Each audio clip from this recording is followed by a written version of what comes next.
Call to order the regular meeting of the Sacramento Cable Commission, Thursday, December 5th at 2:30 p.m. The meeting of the Sacramento Metro Cable Television Commission will be cablecast at Metro Cable 14, the local government affairs channel, and webcast at www.sacmetrocable.tv. The meeting will be aired on Saturday, December 7th at noon, and again on Sunday, December 8th at 6 p.m. on Channel 14. Members of the audience wishing to address the board should fill out a green speaker slip. Identification of the location from the speaker at the podium. We handed it to the clerk. Karen, would you do roll call, please? Yes, sir. Detrick? Here. Walter? Here. McCarty? Here. Moran? Here. Natoli? Schmidt? Here. Chenier? Nava? Here. Turner? Here. Warren? Here. And Chong? Here. And ex officio Donald Terry? Here. And we have a quorum, sir. And we have Kevin McCarty just came in, so we can reflect that. Yes. You can stand for the Pledge of Allegiance, and Mel, would you lead us, please? May I pledge? Please stand. Begin. I pledge allegiance to the flag of the United States of America and to the republic for which it stands, one nation, under God, indivisible, with liberty and justice for all.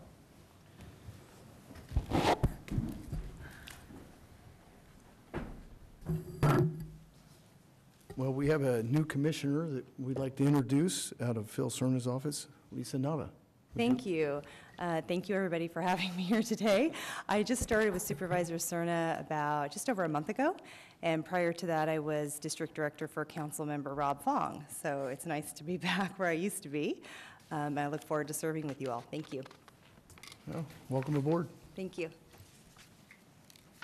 Karen, would you read the next item, please? Item number 1 is a conference with legal counsel on existing litigation, and we are to adjourn to a closed session. Okay, we'll adjourn and be back, probably won't be too long. 15 minutes. So approximately 15 minutes. Okay, let's adjourn.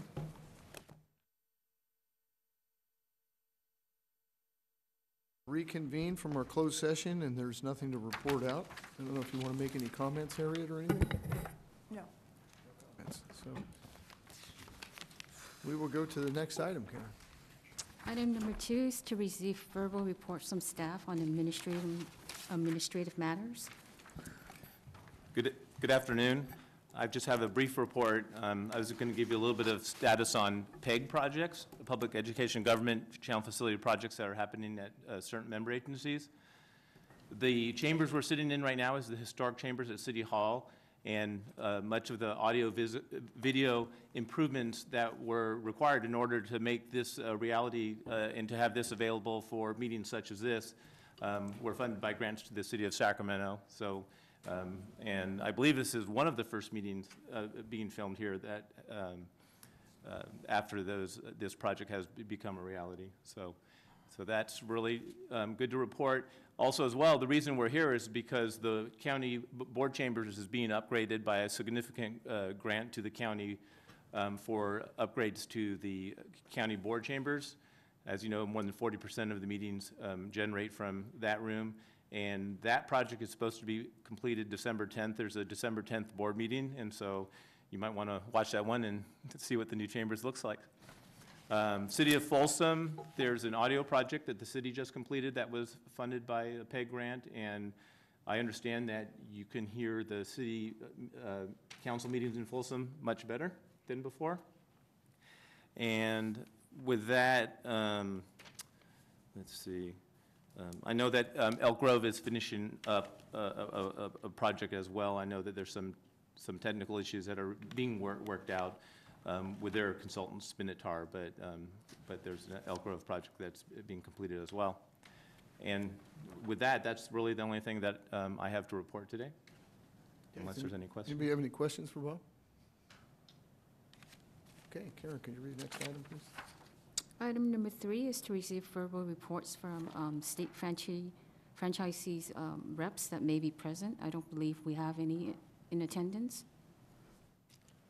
I don't have anyone signed up to speak on that. Do Comcast or Sure West, do you have anything? Tim, you're quiet? Really? Really? Yeah. Okay. Thank you. You're welcome. I think you want to get out to the event after this. Okay, Karen, next item then. Item number 4 is to receive verbal reports from channel licensee representatives. And you do have the speaker slips, sir? Yes, and we've got, first one up is Gary Martin.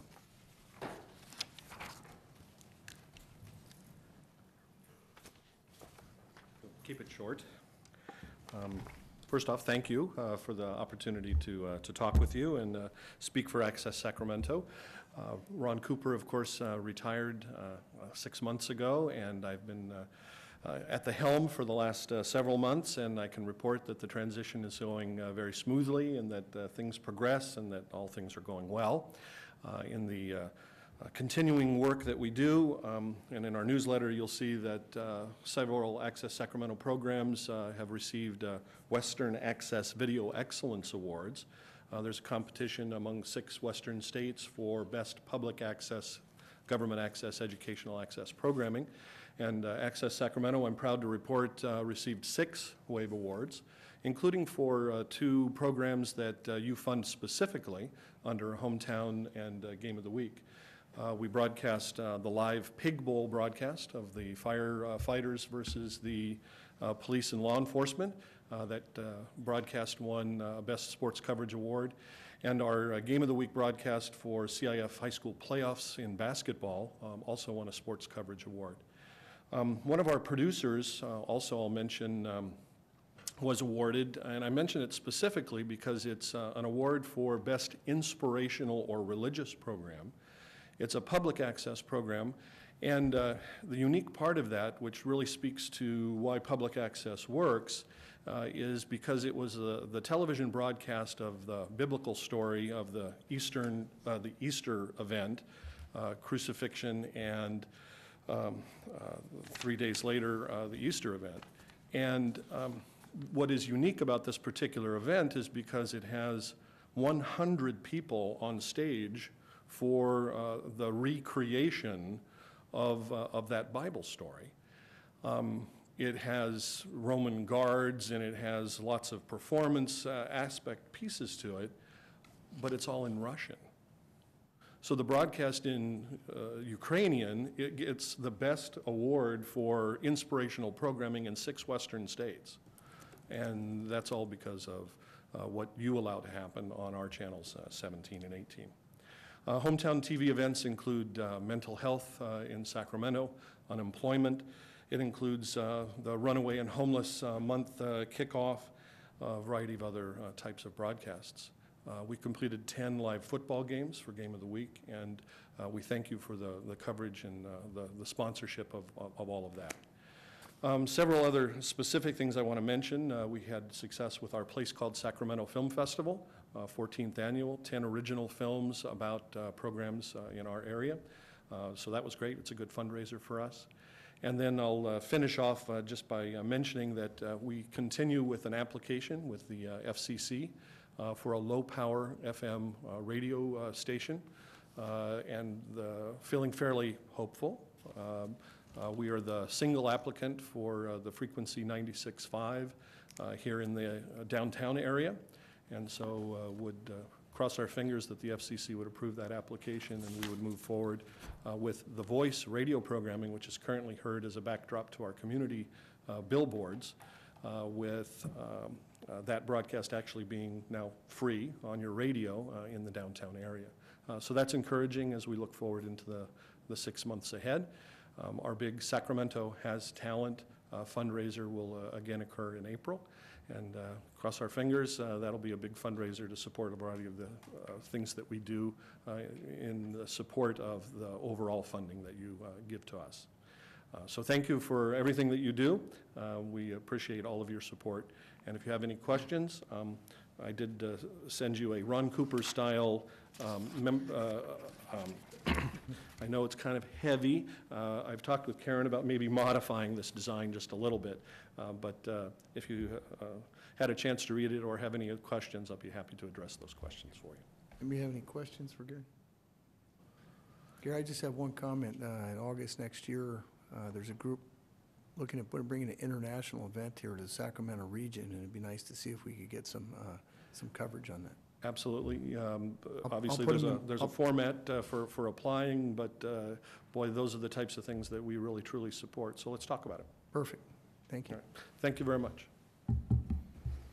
Okay, our next speaker is Arla Gibson from Capital Public Radio.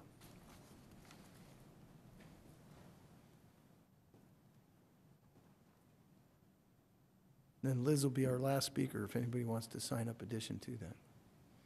Good afternoon. I just wanted to express gratitude from Capital Public Radio and our board and staff, and thank you for the financial support that you've given. A little brief update. Some of you know that we've been planning to build a new tower out at the Kiefer Land site, and we're still stalled, but there is still hope. Our grant for the construction is still in place, and so we do hope to move that forward in the spring. But everything else is going well. The primary support that you offer is for our music station. We have a show called Connections on Sunday afternoons that is now being broadcast nationally, and we're very excited about that. And we have a couple of specialty shows that keep getting picked up nationally as well. So hope you continue to listen. We'd love to have your international show on Insight, so let us know when it comes up. Okay? Thank you. Okay, and our last speaker is Liz Rhodes.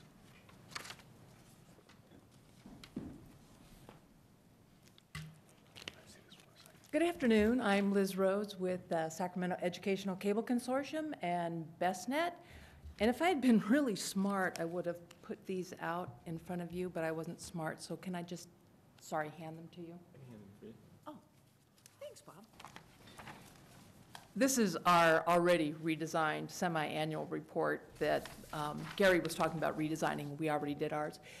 You should have all gotten a copy of that. If you'd like to have a copy of our humongous audit, Karen has that, and I have it in PDF form. I'm more than happy to send it to you. So all the information about where we are financially and everything we account for every penny is contained in that report, and it's been duly turned in and submitted. What I wanted to talk about very briefly today, though, that we're very excited about is two things. BestNet, we are wrapping up this year.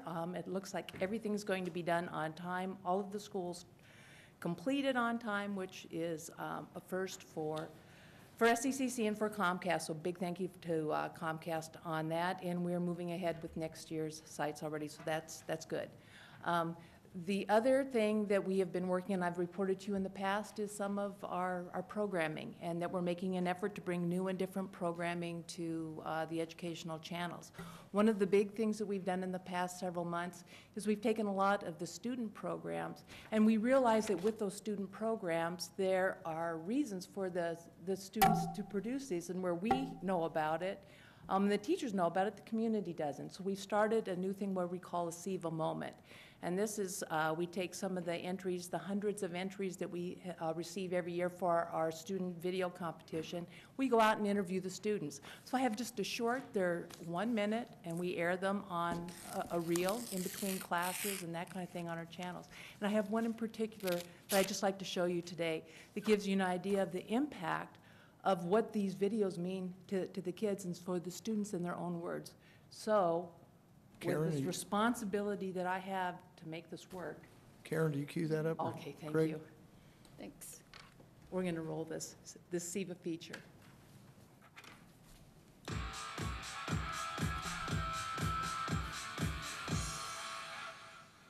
Yes, hit action. Action. So I made a video about Caitlin Stringer. Hi, my name is Caitlin Stringer, and this is my story. I am 16 years old, and I live in Elk Grove, California. So I just thought I could just show the audience how beautiful she was as a person inside and out. And she's just awesome, and she's like one of my closest friends. And so I just really wanted to convey how just kids and just people with disabilities in general are just normal people. There has been some people in the past that really judge the kids on our campus that have Down syndrome or autism or any other kind of disability, and I just wanted to show them, like, it doesn't make you not cool, it doesn't make you not popular.